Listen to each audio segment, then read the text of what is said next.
Kate Man. Okay, velkommen til den her video. Jeg tænkte, jeg lige måtte forklare en lille smule. Ja. Det er desværre endnu en lille sådan kind of life sucks video. Der var jo sådan en for lidt tid siden, der Katmandu han kom til skade på farten, og nu er der sgu en til life sucks video. Fordi at i tirsdags om aftenen, der blev jeg ringet op af nogen i stalden, som fortalte mig, at Katmandu han virkede meget mærkelig, slet ikke som sig selv, og jeg skulle komme i stalden med det samme. Han var meget urolig og sådan noget i boksen, og det her var sådan noget klokken 10 om aftenen. Ej, stop, du må ikke bide min vest. Shup. Så jeg kom i stalden med det samme selvfølgelig, fordi ja, jeg får at vide, at min hest er mærkelig, og der er et eller andet galt. Skal jeg prøve at se, om den kan stå her? Ej, det kan den sgu nok ikke. Ej, Katmandu? Okay, vi går lidt rundt, imens vi fortæller. Men ja, jeg skynder mig op i stalden, fordi hvis der er nogen, der ringer og siger, at min hest er mærkelig, og de synes, der er noget galt, så tror jeg sgu på det, fordi han er ikke mærkelig i boksen. Han er mega rolig og sådan noget i boksen. Og han skrabede så åbenbart helt vildt og sådan noget, hvilket han aldrig gør. Motionerer vi lige lidt rundt her. Ja, hvor kom jeg overhovedet fra? Jo, jeg kom fra, ja. Så jeg får det der at vide, så jeg flyver ud af døren mod stalden. Jeg var egentlig gået i seng. Bro, du må ikke løbe. Jeg var egentlig gået i seng, fordi jeg går bare generelt rigtig tidligt i seng. Bro. Så jeg fløj bare herop. Jeg havde ikke linser i, jeg havde ikke taget sokker på, ingenting. Jeg tog bare lige sådan jakke og bukser på ud af døren. Så for det første kunne jeg ingenting se, hvilket, ja, det var ikke så klogt. Der skulle jeg nok lige have brugt de 2 minutter på lige at tage linser i. Men jeg kom... Ej, stop nu, Fester. Hey. Jeg kom herop, og så kunne jeg jo tydeligt se, hvad det var, de snakkede om. Han var mega mærkelig. Han skrabede helt vildt i boksen, og var bare virkelig urolig, hvilket han aldrig er. Så sådan, jeg kunne sagtens se, der var et eller andet galt. Så vi snakkede hurtigt om, fuck, det er nok kolik, fordi at, det var hans sidste dag på boksro, fordi det skete tirsdag aften det her, og onsdag morgen måtte han komme på fold. Så ja, vi ringede til akutdyrlægen. Hun var mega sød, og hun kom 40 minutter efter. Men indtil hun kom, så gik vi bare rundt inde i ridhuset og ligesom prøvede at få gang i maven. Og så kom hun og sagde også, ja, det er kolik/forstoppelse. Så det var noget pis og lort. Bro, hvad laver du? Så det var virkelig noget lort, men hun gjorde alle de ting, hun kunne, og så skulle vi gå lidt mere med ham, hvilket vi gjorde. Og så ja, har de sidste dage egentlig bare stået på, at vi har gået utrolig mange ture. Ja, jeg tror, vi har gået altså flere timer om dagen. Jeg har været på at gå med ham inden arbejde, igen lige efter arbejde. Så har han lige stået på Christo, og så har vi gået igen. Og første dag efter, der kom jeg ikke på arbejde, fordi jeg var sådan, jeg skal bare kunne gå med min hest hele tiden og være her, hvis der er noget, der går galt eller et eller andet. Nu virker det til, at der er ved at komme godt gang i maven igen heldigvis, så det er virkelig dejligt. Fordi det har været nogle lidt lortedage, synes vi. Men Katmandu, han må komme på fold igen, han er slut med boksro, og jeg tror, han synes, det er mega nice. Jeg tror, at boksro, det var lige lidt for kedeligt for sådan en frisk hest. Det er jo også bare, altså ikke godt, altså det er jo ikke naturligt for hestene bare at stå inde i en boks, så han er vant til at komme meget ud på fold og så videre. Men jeg synes, han tog boksro vildt pænt. Men jeg tror også, han er rigtig glad for at komme ud igen. Lige nu går han bare på sygefold alene, fordi det er det, han skal starte med. Og så om lidt tid, så må han heldigvis komme på større fold med sine venner igen. Så ja, det var lige en update herfra, at det lige har været en lidt lorteuge, og Katmandu fik kolik, men at han er okay igen.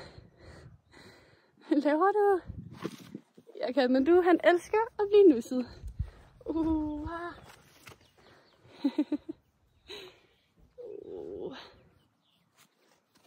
Hvordan er det, du godt vil kløs? Er det der? Er det der? Ja.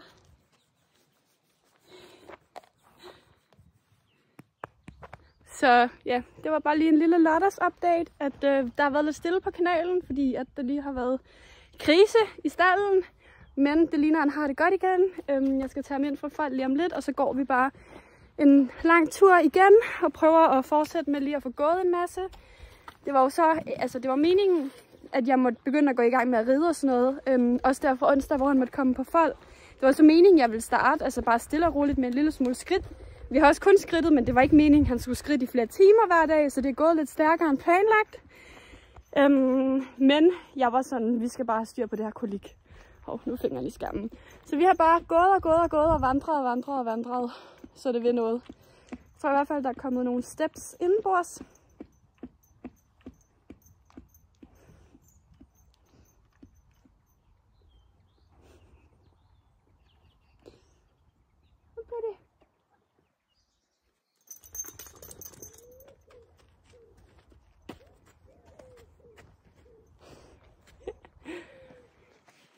Så. Men det var det. Og det er mega dejligt hver i dag, så jeg har været på til dæknerne af hestene. Og jeg tror, de nyder det. Nyder det. Og her er solen altså ikke så god. Skal vi lige vende rundt? Jeg tror, jeg fik et hestehår.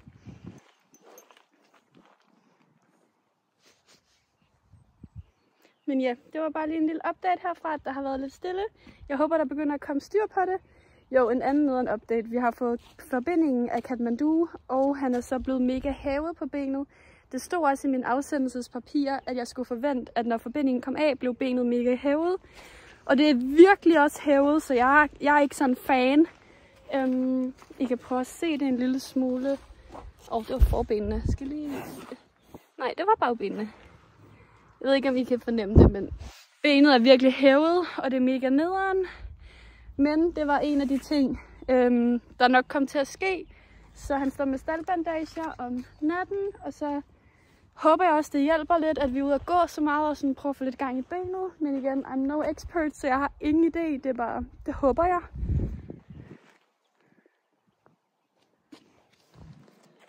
Du er i hyggehumør, Kate Man. Jeg har ikke nogen godbidder med ud. I'm so sorry. Nej, og du må ikke bide min vest, fordi det er faktisk ikke til, det er ikke en ridevest, det her. Det er min ikke hestevest. Godt hvad jeg siger, jeg har ikke hestetøj på, vel? Alt mit tøj, det havner i stallen.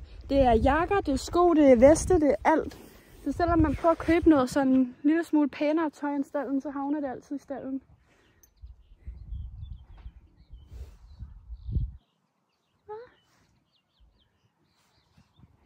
Men ja, han har det godt igen.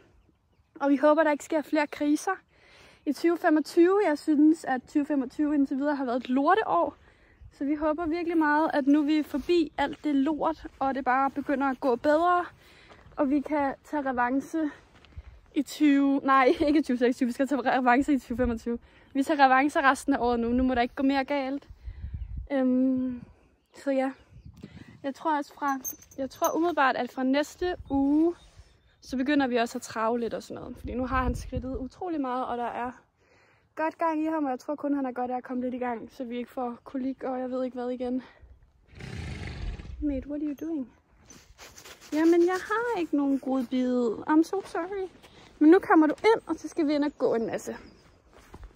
Tak fordi I så med på den her meget lille random opdatering.